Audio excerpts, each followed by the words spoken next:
Let's just do this.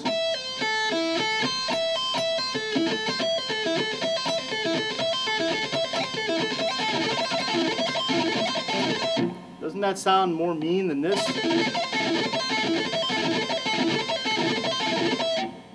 Now, we can hear that it sounds meaner, but we want to understand why it sounds meaner, so that when we understand the why, we can then reapply the principle to other situations and not just realize that when you're playing an arpeggio, if you hit it twice, it'll sound meaner. Right? We don't want to just take one concept and then repeat it whenever the situation is the same. We want to take the principle and be able to apply it in any instance. Anyone just guess, what is it about this that makes it sound meaner than just doing it once? And I'll just give you a hint. The answer is not that there's more notes. But your ear gets more opportunity to hear it? I mean the repetition of the notes? Yeah. Just Not, stands out more? it stands out more, that's for sure. Because you are repeating that statement from the highest notes like a mini sequence. You sequence just that part, sort of, no? Yes, it's like a mini sequence. Like, it grabs more attention. Does that have anything to do with the pitch function of the notes? The E note being on top there? It's not so much about pitch function. That only if the pitch function changes because the chord would have happened to have changed in that moment, then it would be a factor. But if the chord is the same, that's not really the issue. Trotter. It's the rhythm. Yeah, what about the rhythm? When you're playing the original phrase, you're just playing 16 times. But when you re-articulate that a little bit there, it throws the rhythm out and it just creates a little bit more interest in the listener. Yes. Well, there's two parts of that. Rhythm is the first half of it. Mm-hmm.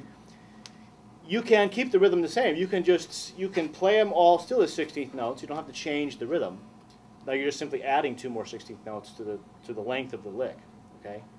Or you can play those really fast, faster than the other notes. You can double up on it. Then it would be like 30-second notes.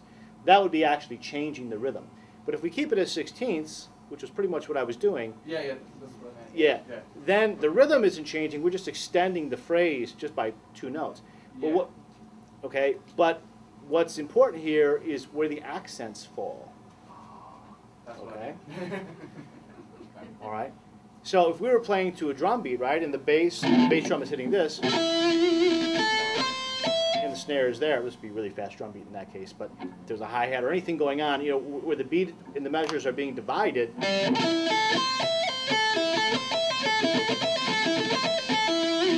we repeat it, this is the first part. 1, 2, 3, 1, 2, 3.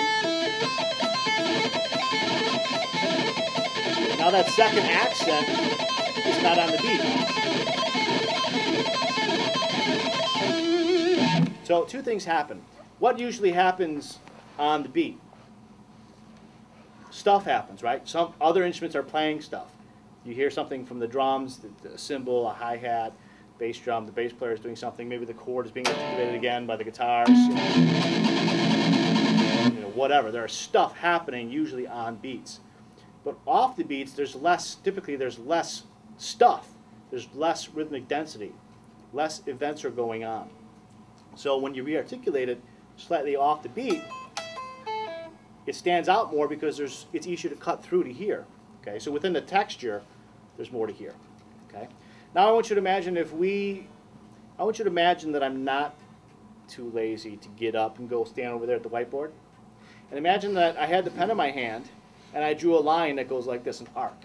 Okay, and that arc simply represents the contour of the phrase, right? And even if we add Tommaso's original note, it's an arc that goes like this. Okay? There's a lower note, then a higher one, then a higher one, then a higher one, higher, higher, higher, and then we get lower again, right? Just like this. Just a little arc. But when we repeat that highest note, we have to go back up to it, that totally breaks the texture. Okay? And that's the other big ingredient here that makes that stand out. Okay? So we have accents in places where accents don't normally occur. Syncopation. Okay? It's the technical term. And then the texture changes. Okay? When you hear, especially with arpeggios, sort of an inexperienced person who like learned how to sweep pick and then he learned how to do the arpeggios, but he hasn't really learned how to be creative with it. What do you hear all the time? Up, down, up, down, up, down, up, down, right? That's what you hear. Because they just gotten it down and now they're all happy and proud of themselves and they just go up and down as fast as they can. And you hear all that all the time, right? But when that texture is broken because you're now coming back to a high note or you're doing anything that other than this up and down thing, it catches your ear because it's a break in the pattern. It's a break in what the ear expects to hear. Okay? So it's a very, very cool thing. Let's take that same concept and apply it to another lick. Okay? So play this.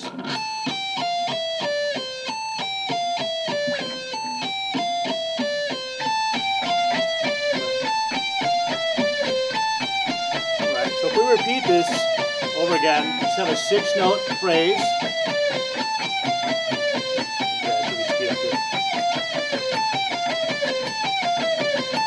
So this is cool. Very simple, but cool.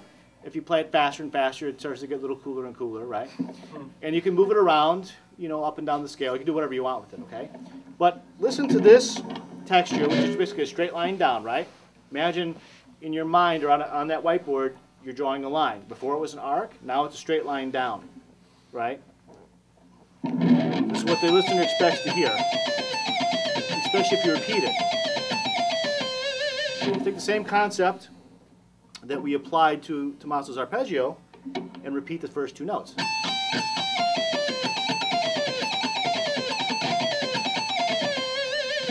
That's cooler. Does that sound a little meaner than this? Isn't that better? The texture has changed. We have that, those same elements still occur. We have the syncopation element, right? That note isn't expected to be there. Right? We don't expect that to happen there. So we have a strong accent because when you're playing it, you're naturally going to hit that note hard.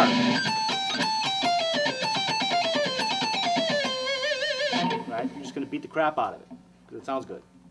Right? Otherwise, if you just do this, you're all the same. Maybe you hit the first note harder or whatever, but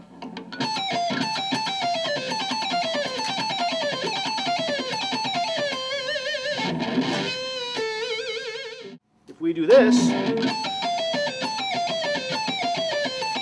is cool, there's nothing wrong with this. But this has more conviction in it. Even if I don't hit the notes any harder, I would tend to naturally hit these notes harder. But even if you don't, the texture itself makes it sound like it has more conviction. Okay? Same thing here.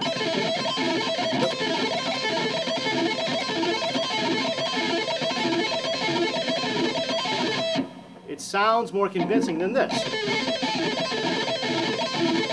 I mean, this is also cool. One is not, I'm playing both at the same basic speed. I'm not playing one faster than the other, but basically the same, okay?